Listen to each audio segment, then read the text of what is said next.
I'm going to talk about the ACBL Standard Yellow Card, but I'm going to do it in the context of a story. I want to take you back to 1993 when the Defense Advanced Research Projects Agency, DARPA, they were experimenting with computer networks. Al Gore was just drafting legislation to allow the public connection to the ARPANET. And of course, this is what we've now become known as the Internet. I was very active I'm a computer scientist, and that's what I do for a living. So I was well aware of this. I was living in San Jose at the time. And a gentleman, all of the bridge discussion at the time was on news groups from the Usenet. The big conversations were on rec.games.bridge.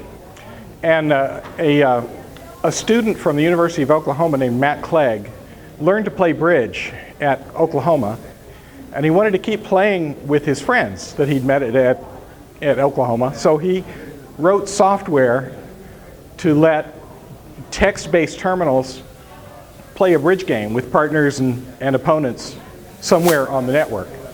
He called it OK Bridge because he came from the University of Oklahoma. And he had moved to San Diego, and I became friends with him and his wife and played a lot of bridge. And I recognized at the time that there was this problem where you might pick up a partner who's in Iowa or London or Taiwan, and you were probably just going to play 3 or 4 hands with that partner. But how do you discuss a convention system? What are we going to play? I can say precision or standard American, and that covers a little bit, but it doesn't cover a lot of the details. And I don't want to get into a 15-minute discussion about bidding systems when we're only going to play for 10 minutes. So I was aware of a dying tournament event called the Yellow Card Individual. They were falling by the wayside. It was an event where every round you played with a different partner. So it was an individual movement. And in order to make that work, everyone agreed to play by this one set of conventions called the Yellow Card. So the events were called Yellow Card Individuals. About the only places where you could find one were at the Nationals, and they weren't well attended, so they were kind of falling by the wayside. But I was aware of this. It wasn't that I liked the Yellow Card conventions all that much. It didn't matter. It was a standard. It was something that could be agreed to without a lot of discussion. So back in 1993, when I was playing on OK Bridge, I started proposing, so what if we just start adopting the Yellow Card? What I did is I wrote off to the ACBL, that's what you had to do at the time, sent them a letter, ordered a stack of 500 of these, the Yellow Card, and a stack of 100 of this booklet that they made to go with it. And I said, anybody, if you want a copy of this, send me an envelope and I'll mail you a copy of it. So I probably sent out 8 or 9 copies. That was about it. But another interesting thing at the time is that I was working for a company in Los Gatos called CARE Corporation, C-A-E-R-E. Our specialty was software for doing optical character recognition. So we had access to a lot of what was then expensive and exotic equipment. Scanners, basically, that would take a picture of a page and convert the printed words into a text file. So I used the scanners at work to scan a picture of the convention card, the Yellow Card convention card, and to scan the text of this booklet, the ACBL system booklet that goes with the Yellow Card. It's a very good booklet. And it produced a text file to go with it. Now, the advantages of having that is that I could go to my news groups on the ARPANET, rec.games.bridge, and I could post the GIF file of the card and a text file that described how to play the system. So people started picking this up, and it sort of became a fairly good way to agree on what to play with a partner when you're playing online. Now, that's the beginning of the story, but here's the end of the story. I dropped out of bridge in the year 2000. I finished my Life Master. I'd been teaching for a while. I'd been directing in San Jose.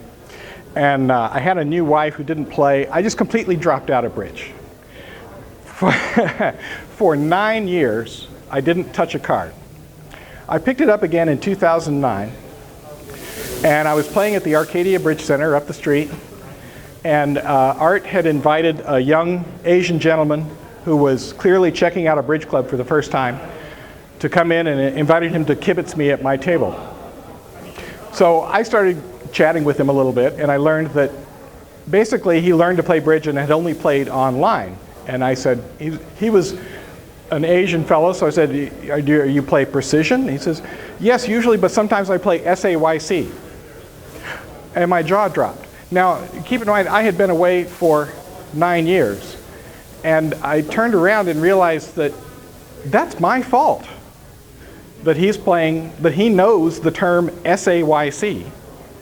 And it has become, since then, the default convention card for playing online bridge. And even more than that, in 2009, I went back to take a refresher accreditation course for teaching bridge, and I learned that the ACBL had completely restructured their curriculum to be based on the conventions of the standard American yellow card. That this was becoming the default for online bridge. Now, why is this important? How many of you here are Life Masters yet? Okay. 2 99ers, that's good. Now, you may know that in the past couple of years, if you joined the ACBL, you now need 500 master points to make Life Master, right? When I joined, you needed 300. I'm just talking total points, I'm not talking about the colors.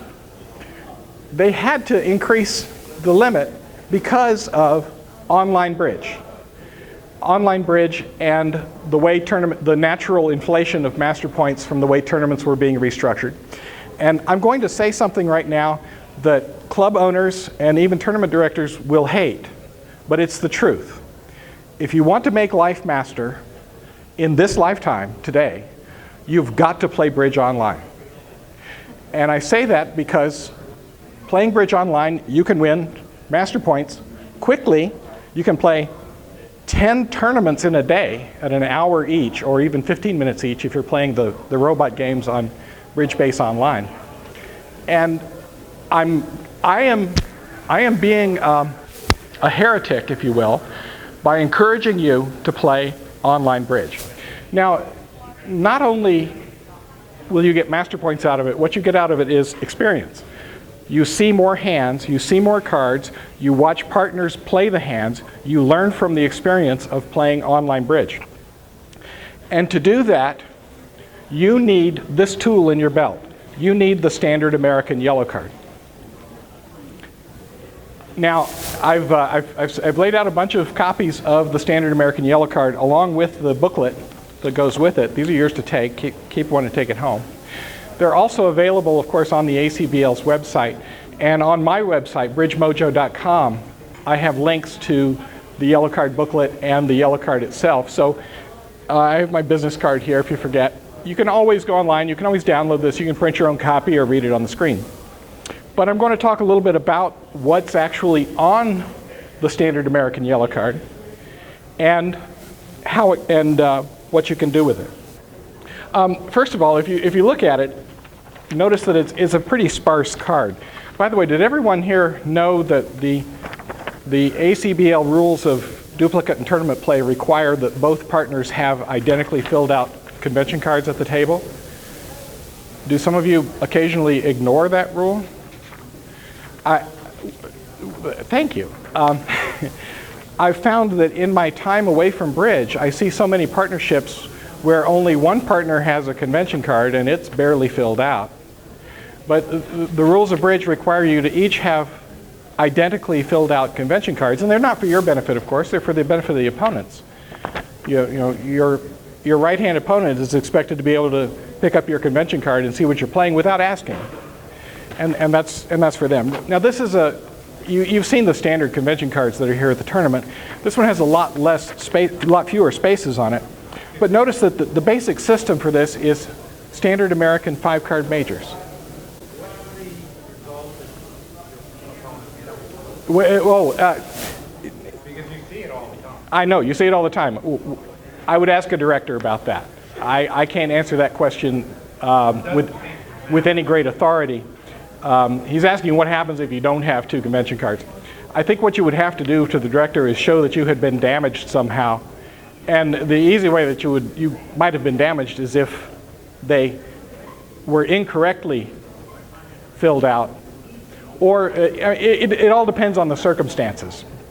There are times where you don't want to ask your opponents a question about their bidding, because what they end up doing is explaining their bidding to their partner, right? So what you would rather do is pick up their convention card and see what their agreements are, which is that's all you're entitled to disclose. And bridge is a game of full disclosure. You are required to disclose your agreements with your partner.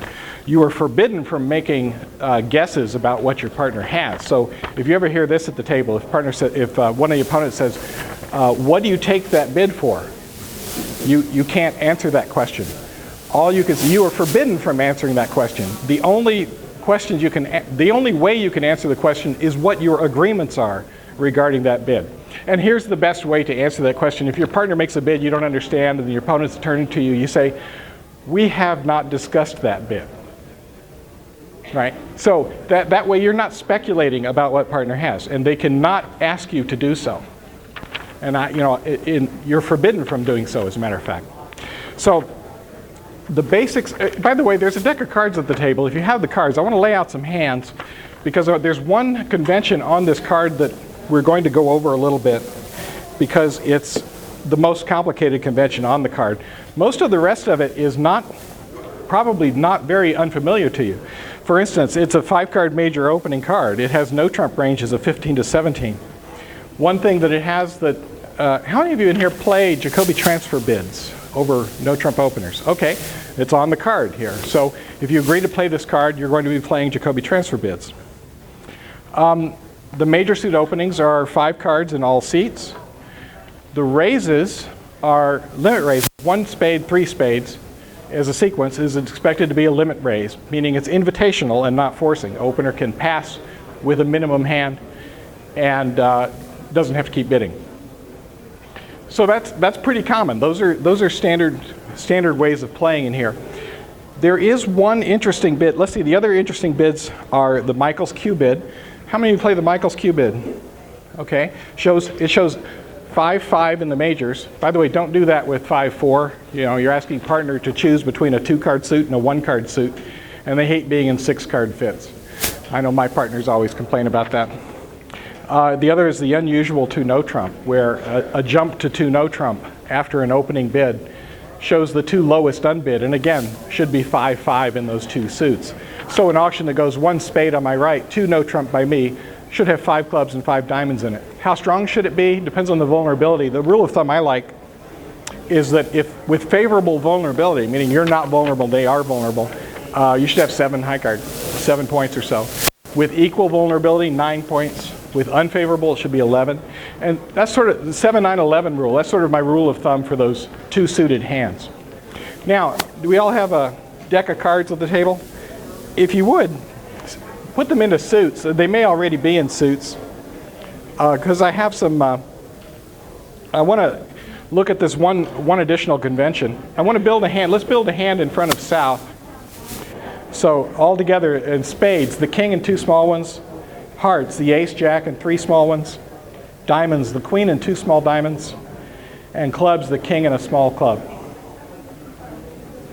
Now, looking at this hand, we all agree that this is a hand you would open 1 heart with.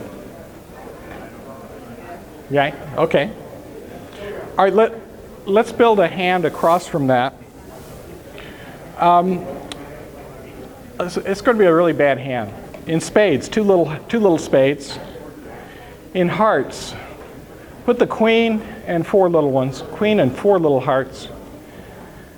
1 little diamond. 1 little diamond. And clubs, the queen, jack, and 3 little clubs. Queen, jack, and 3 small clubs. Now, that's North's hand. I hear 1 heart from South, and this is my hand. What's your bid with this hand? 3 or 4.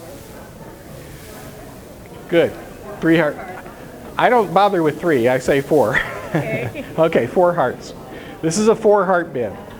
Now, what's important that you see this hand and that you understand what's going on is that a raise to game in a major is not a strong bid. It is a preemptive bid. This is called a preemptive jump to game. And so, because of that, we have to do something else with strong hands. So let's change it a bit. Let's make it a better hand.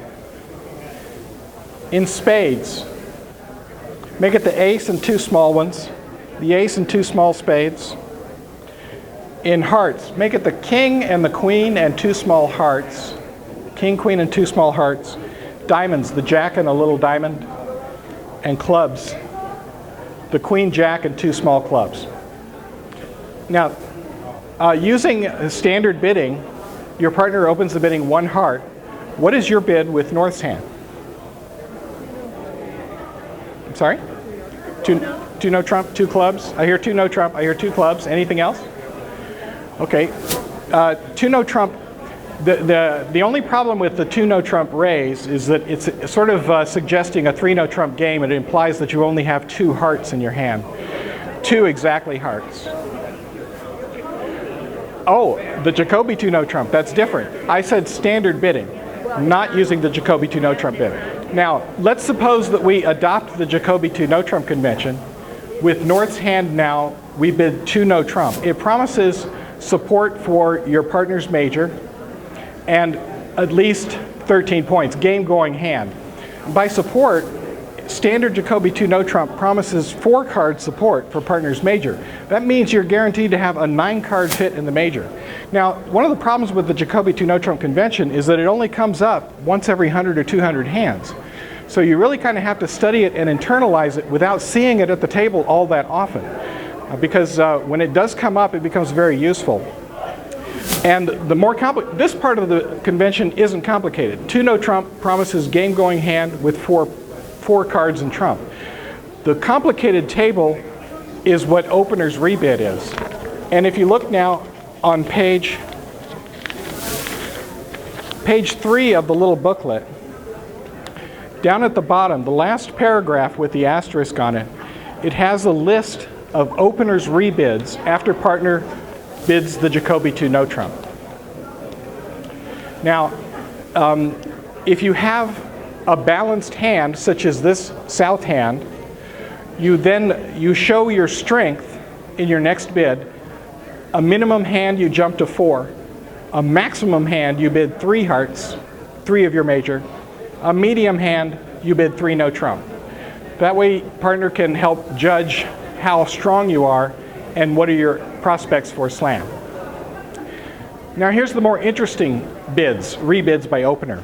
If you're not balanced, meaning you have shortness in some suit, you bid that suit and it shows a singleton or void in the suit, meaning a bid of 3 clubs, 3 diamonds, or 3 spades after my 2 no trump raise would show a singleton in that suit. A bid of 4 of a suit, clubs or diamonds, would show a second 5-card suit. So that also implies that you have a singleton or void, but it doesn't identify where the singleton or void is. Now, I want to change the hands up just enough to show you the real beauty of the Jacoby 2 no trump and the hand that it was designed for. Change that south hand just a tiny bit. Take away the king of clubs. Let's see. Let's change the south hand this way. In spades, make it the king and the queen. Change 1 little spade into the queen. Keep the hearts the way they are. Let's change the diamonds a little bit. Take away the queen, put in the ace, and make it the ace of diamonds and 3 small diamonds. Ace of diamonds and 3 small diamonds. Now take away the king of clubs. Take away the king of clubs. So you still have a singleton, a small singleton club. Okay, this again is it's a nice 1-heart opener, 14 high card points. And this time you have that beautiful singleton in clubs. Now let's put another hand across the way from it at north. And let's change it like this. Keep the spades the same. In hearts, keep the hearts the same. Change the diamonds out. make them the king, queen, and a small diamond. King, queen, and a small diamond. King, queen, and a small diamond. Now in clubs, take away the queen, jack, and make it 3 small clubs. 3 small clubs. Now this is a nice hand as well. This is another 14 high card points, and it's square as can be, 4-3-3-3. Your partner opens the bidding 1 heart, and you make the Jacoby 2 no trump bid, 2 no trump. Partner now says 3 clubs. Holy cow! Look at how this hand plays out. You've just learned from your partner that you have at most 1 club loser. You have exactly 1 club loser. The beauty of this is now you ask for aces, bid 4 no trump, you discover partner has 2 aces, now you say 6 hearts. You look at these 2 hands, 6 hearts is a laydown, it's easy. All right, and what do you have? 28 points between the 2 of you, 28 high card points. Now let me show you how you would evaluate this hand by changing it around just a little bit. Change North's hand, take the king and queen of diamonds away and put in 3 little diamonds, 3 total. Take the king and queen of diamonds and put in 2 little ones to replace them. And in clubs, take away 2 little ones and replace them with the king, queen of clubs. So we've got essentially the same hand, but the distribution, but the location of the high cards is completely different. So clubs has the king, queen, and a little one. Diamonds has 3 little ones. Now your partner says 1 heart, you bid the Jacoby 2 no trump. And partner now says 3 clubs. You have to recognize with this hand, you now have what's called duplicate values. You have values in partner's singleton club, and you have the king, queen there that aren't going to do you any good. So with this, in this instance, you sign off at 4 hearts, right? And these are the hands that Jacoby 2 no trump was designed to find. You may see this once a year, right? If you're lucky. But these are exactly the kind of hands that this convention was designed for. And by the way, if you like the Jacoby 2 no trump bid, it goes quite well with other systems called splinters that are also designed to find the distributional hands that are good for game or slam or might not have been good might not have been good for slam, but and so on and so forth. Anyway, so I'm going to pause at that point. Yeah, it's a good time to stop. Time to go buy your entries and study the ACBL Yellow Card. You now have everything you need to know about it and a little bit about Jacoby 2 no trump. Thank you all for your attention.